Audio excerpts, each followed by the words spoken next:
بسم اللہ الرحمن الرحیم۔ السلام علیکم۔ روزانہ واقعات سننے کے لیے اس چینل کو سبسکرائب کریں۔ بنی اسرائیل ایک خدا کو مانتے تھے اور حضرت موسیٰ علیہ السلام کی تعلیمات پر عمل پیرا تھے، اور ان کا بادشاہ اخی اب بھی ایک نیک دل بادشاہ تھا۔ اس دور میں فینیشیا کی شہزادی کی خوبصورتی کی بہت دھوم تھی۔ ہر ملک کے شہزادے اور بادشاہ اس سے شادی کے خواہاں تھے۔ فینیشیا اسرائیل کے شمال میں واقع ایک خوبصورت شہر تھا۔ اسرائیل کا بادشاہ اخی اب بھی فینیشیا کی شہزادی ایزابل سے شادی کا خواہش مند بن گیا، اور ایزابل اس شرط پر اخی اب کی دلہن بن کے اسرائیل آ گئی کہ محل کے قریب میرے لیے ایک بہت بڑا بت خانہ بنایا جائے گا۔ چنانچہ یہاں سے ایک بار پھر بنی اسرائیلیوں میں بت پرستی کا آغاز ہوا۔ شادی کے بعد شہزادی ایزابل نے اپنے ملک کا مشہور بت البال کو اپنے محل کے قریب نصب کروا دیا، اور ساتھ ہی ایک بہت بڑی قربان گاہ بھی تعمیر کروا دی۔ روایات میں آتا ہے کہ یہ وہی مشہور بت تھا جس کی شام اور یمن والے سینکڑوں سالوں سے پوجا کر رہے تھے۔ بال بت ایک مشہور دیوتا مانا جاتا تھا۔ بنی اسرائیل میں حد تک مشرکانہ عقائد پھیل گئے کہ اسرائیلیوں نے ان 200 پجاریوں کو اپنا نبی مان لیا اور دل و جان سے بال بت کی پوجا کرنے لگے، اور اس سے متصل قربان گاہ میں ہر روز قربانی کی جانے لگی، اور ہر مہینے نئے چاند کی رات ایک خوبصورت لڑکی کو بھی قربان کیا جاتا، اور اس کا خون بال بت پر وار کر پجاریوں کے سروں پر لگایا جاتا۔ اس کے بعد وہ اپنی قوم کی بیٹیوں کے لیے دعا کرتے۔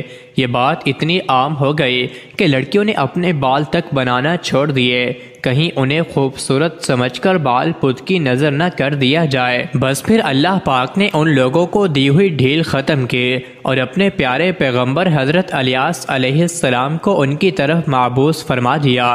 بت پرستی اور کفر و شرک میں غرق اس قوم کو راہ راست پر لانے کے لیے حضرت الیاس علیہ السلام نے تبلیغ شروع کر دی۔ چنانچہ حضرت الیاس اللہ کے حکم سے بالبک شہر پہنچے اور دین کی تبلیغ کا کام شروع کر دیا۔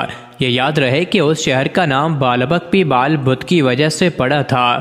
آج بالبک لبنان کا سب سے قدیم شہر مانا جاتا ہے۔ آج بھی وہاں پر کھنڈرات اس بستی کی تباہی کا منہ بولتا ثبوت ہے۔ جب حضرت الیاس نے اسرائیلی بادشاہ اخی اور ملکہ ایزابل اور ساری اسرائیلی قوم کو البال بت کی پوجا سے روکا، تو 2-4 لوگوں کے علاوہ کسی نے آپ کی بات نہ مانی، بلکہ ملکہ ایزابل حضرت الیاس علیہ السلام کو تبلیغ سے روکنے کے لیے منصوبے بنانے لگے۔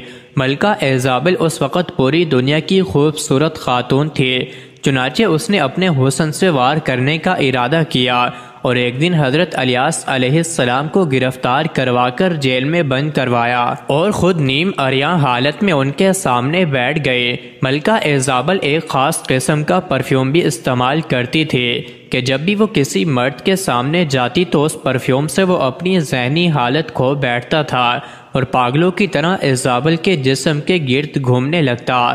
لیکن حضرت الیاس علیہ السلام پر نہ تو اس پرفیوم کا کوئی اثر ہوا اور نہ ہی ایزابل کا حسن کا کام آیا، بلکہ حضرت الیاس علیہ السلام نے ایزابل کو نظر اٹھا کر دیکھا تک نہ تھا، بس وہاں بھی کہتے رہے کہ تمہارے 200 نبی جھوٹے ہیں، اور میں اللہ کا نبی ہوں، اور تمہیں بھی ایک خدا کی عبادت کی تبلیغ کرتا ہوں۔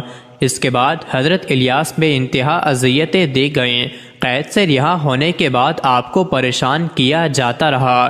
آپ نے اللہ کے حکم سے دور افتادہ غار میں پناہ لی، اور اللہ پاک سے یوں دعا کی کہ میرے معبود اسرائیل پر شدید قحط نازل فرما کہ یہ لوگ میرے پاس بارش کے لیے بھاگے ہوئے آئیں۔ اللہ پاک نے آپ کی دعا قبول فرمائی، اور 3 سال تک ایسا قحط پڑا کہ بنی اسرائیل کے جانور مرنے لگے، اناج ختم ہو گیا، اور چراغ گاہیں ویران ہو گئیں۔